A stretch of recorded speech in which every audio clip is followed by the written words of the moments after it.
President Obama is on his way to Russia tonight, where shadows of the Cold War will loom over his summit meeting in Moscow tomorrow. Like East-West summits of old, the control and reduction of nuclear weapons arsenals will be on the table.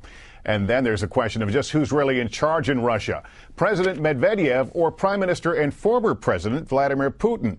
It's a question that could complicate Mr. Obama's mission to repair a tattered U.S.-Russian relationship.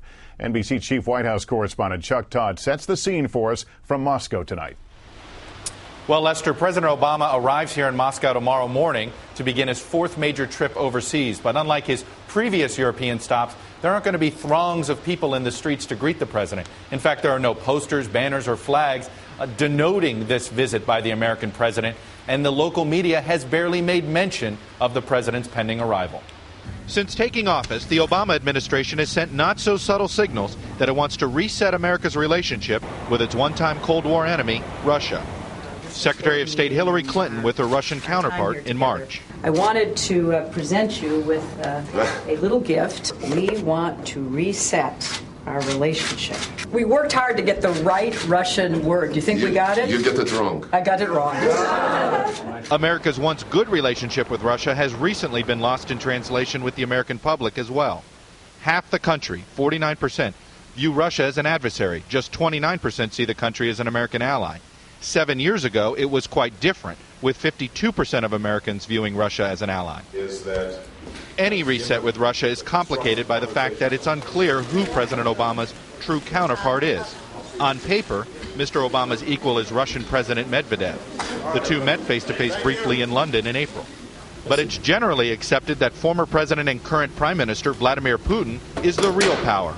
Mr. Obama is hoping his newly warm relationship with Medvedev changes Putin's attitude, which has been more adversarial. I think that it's important that even as we move forward with President Medvedev, that Putin understands that the old Cold War approaches to U.S.-Russian relations is outdated. The business of this trip is something right out of the Cold War. Meet a December 2009 deadline to come up with a new arms reduction treaty, known as START, or as some in the U.S. delegation are wanting to symbolically call it, New START. After Moscow, the president heads to Italy for the G8, a meeting of the world's largest industrial countries. When in Rome, Mr. Obama will also have an audience with the Pope. The last stop is Ghana, a West African country that U.S. presidents have showcased recently as a model of democracy, and for its symbolic importance to African Americans, recalling the history of the slave trade there. But the success of this trip depends on whether the diplomatic reset the U.S. seeks here takes place, as Mr. Obama signaled on Russian television. We are both nuclear superpowers. With that come special responsibilities that are very different from positions of many other countries around the world. Lester, tonight in Moscow, U.S. representatives hinted that the two presidents would announce some progress on these START weapons talks.